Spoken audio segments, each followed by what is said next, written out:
Guys মই আজি জাৰিমৰ কাৰণে এটা তাইৰ একদম ভাল পোৱা ফেভৰেট স্পেচিয়েল ডিনাৰ বনাই দিব লৈছোঁ। চাব পাৰে আপোনালোকে ইয়াত কি আছে।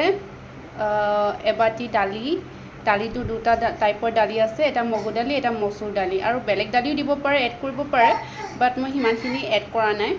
লগত আছে এটুকুৰা বিটৰুট, এটুকুৰা গাজৰ আৰু এটুকুৰা লাও আৰু খেজুৰ অকণমান দি দিওঁ, কাৰণ মিঠা নহ'লে তাই খাব নিবিচাৰে। অকণমান মিঠা চবকে লাগে, চবেই ডাঙৰ হ'লেও সৰু হ'লেও ফিকা বস্তুটো কোনো খাব নিবিচাৰে। সেইকাৰণে অকণমান চুগাৰৰ ঠাইত খেজুৰ মিক্স কৰিছোঁ। আৰু এয়া চাওক বাপেক আৰু জীয়ে কি কৰি আছে, চাওকচোন আপোনালোকে, চাওক কি খেলি আছে দুয়োটাই।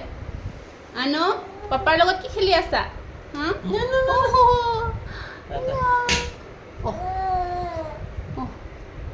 এয়া আপোনালোকে চাব পাৰে মই চব্জিবিলাক সৰু সৰুকৈ কাটি ল'লোঁ। এয়া গাজৰ, বিটৰুট, লাও আৰু খেজুৰ, লগতে এইটো দালি বাতিটো। এয়া তাইৰ খিচিৰি এতিয়া অলমষ্ট ৰেডি হৈছে। এইখিনি মিক্স দালি, এয়া ভাত অকণমান আৰু খেজুৰ।